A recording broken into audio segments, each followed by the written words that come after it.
Hi, Misha here, and this is the first in a crossover series we're going to be trying out. If you are aware of my personal channel, you know that I like die-cast models, and of those, I tend to like the 1/72 scale for the real-world aircraft.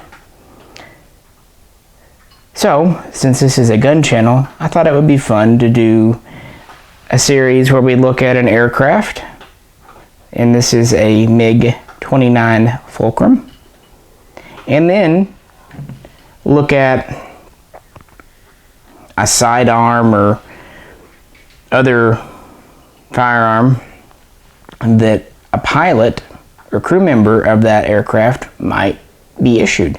And this is, of course, a Russian Makarov PM. A little generic, I know, but you gotta start somewhere.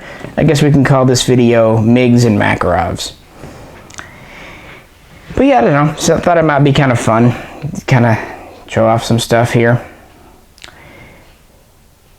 Well, the MiG-29 itself, I took this one off the stand. This is from JC Wings. I'll talk a bit. These stands aren't great, and this table's not 100% sturdy, so I didn't want the plane to splat. So probably normally you'll see me with these on stands, but the MiG-29 Fulcrum was a so-called fourth generation jet fighter. Definitely supersonic. It was an air superiority fighter. Later in its career, it would be considered a... Okay, you want to know something really funny, Jay? I was so much in gun mode, I was worried about flagging the camera with a model plane. I appreciate your concern for safety. But yeah, this was originally an air superiority fighter, in other words, a dogfighter. And later it was kind of upgraded to a multi-role fighter, which meant it could be used as a fighter bomber, even reconnaissance, patrol, interceptor. The prototype of the MiG-29 first flew in 1977. These would go into production in 1981, and they would be in Russian service by 1982. However, for the first several years, they were pretty low-key. They were kind of keeping them under wraps because it was new technology. The West really got its first up-close look at air shows beginning in 1986 and running through 1990. And by that point, this became the most iconic kind of 1980s Soviet jet fighter. For a complete history, you can check out my personal channel. I've done them pretty much on all the Russian MiGs and Sukhois. It's a really interesting story. The partner to this plane is the Sukhoi Su-27, which is more of a heavy, long-range strategic fighter. This is the light, kind of short-range tactical fighter. Originally, Russia wanted to make something that pretty much did everything, but they quickly saw that that's not going to work.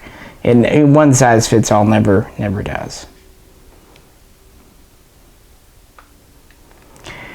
Well, a pilot, of course, would have to carry a sidearm for if he's shot down or has to eject and needs something for survival. And most common for a Russian pilot in the 80s would have been this gun here, the Makarov.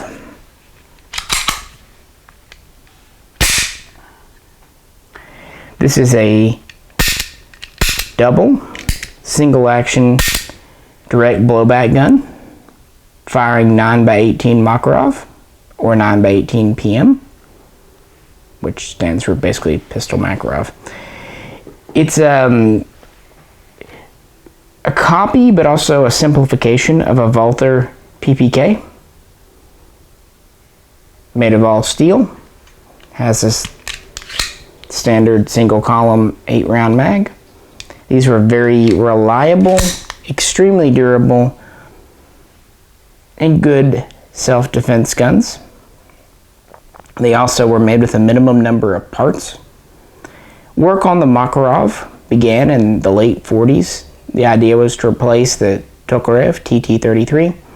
These were officially adopted in 1951, but really in the beginning production was quite slow.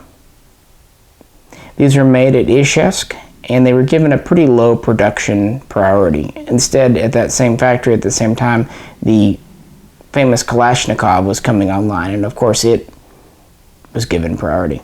But by 1959, this was becoming quite a common Soviet weapon, and was starting to also be produced, or would sometime later, in other communist satellite nations like Bulgaria, China, East Germany. And other nations would make different guns but chambered for the same round, such as Poland and Hungary. But yeah, this being a very simple and not terribly heavy or large gun, also because it was double single action with a decocker, it was safe for loaded carry, so good for a pilot. These were ubiquitous in the Soviet Union all throughout the second half of the Cold War, and really were still in Russian service through the 90s and didn't start to be retired out until the 21st century. So this would have definitely been a good contender for what would have been issued of a pilot for a MiG-29. This pistol, by the way, is an original 1982 Russian Makarov. This is not a sporter version. A few of these have come in the country. It's pretty much as issued.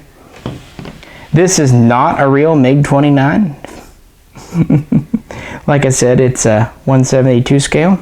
This one is by JC Wings. They're not a bad company. They're not my first choice, but there's only a few companies that do MiG-29s. So I went with them, and I'm reasonably happy. It does come with ordnance that you can remove or install. It also has landing gear that you can have in the up or down position.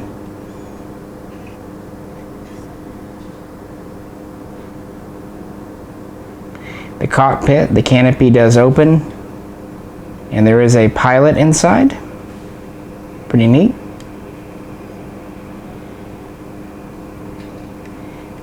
Flaps and rudders can move on these. You can set them how you wish. And on other planes, you know, that have moving wings and such, you can usually move components. But yeah, die-cast airplanes, or just die-cast models in general, are a lot of fun. They are mostly metal. Typically your wings, your body, your fuselage will all be metal. Things like the engines, especially the internals, will be plastic polymers so they can get more detail. And of course your ordnance are almost always plastic for the detail purposes. A lot of fun. I did models as a kid, and something I just thought would be fun to get back into. And they go right around and along with firearms. I tend to like the same kind of models that I do guns. For example, American, Russian, British, and Japanese. Those tend to be my main focuses. So yeah, I thought we would just kind of do this crossover video. Like I said, if you'd like to know more about the history, check out my personal channel over at Misha, M-I-S-H-A. And yeah, if you like these, we'll do them occasionally. We won't overload you with them, but you know, see how they go. Just seemed like something fun. Hope you enjoyed it. And of course, if you want to know more about Makarovs, we have a whole playlist of these with pretty much all the variants: Chinese, East German, Bulgarian, etc. Alrighty folks, appreciate you tuning in. If you could, like, share, and subscribe. Any questions, post them below. And if you'd like to help support the channel, please check out our Patreon page. So say goodbye to Ivan here in the cockpit. And this is Misha, and we'll catch you very soon next time.